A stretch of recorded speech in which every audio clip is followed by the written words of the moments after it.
మన శరీరంలో వెంట్రుక కంటే సన్నగుండే అత్యంత సన్నగుండే నరాలని మైక్రోవాస్కులర్ ఆర్టరీస్ అంటాం. ఇవి ఎక్కువగా అక్కడ ఉంటాయి.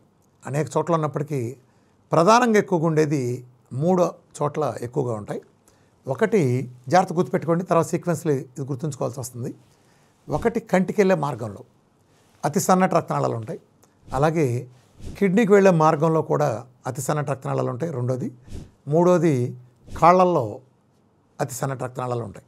ఇప్పుడు మన షుగర్ కంట్రోల్లో ఉంచుకుందాం అనే భ్రమలో ఉండటం కోసం మళ్ళీ ఒత్తి చెప్తున్నాను, షుగర్ని కంట్రోల్లో ఉంచుకుందాం అనే భ్రమలో ఉండటం కోసం మనం 2 పూట్ల 3 పూట్ల డాక్టర్ గారు ఇచ్చిన మందులు వేళకు తప్పకుండా వేసుకుంటాం కదా.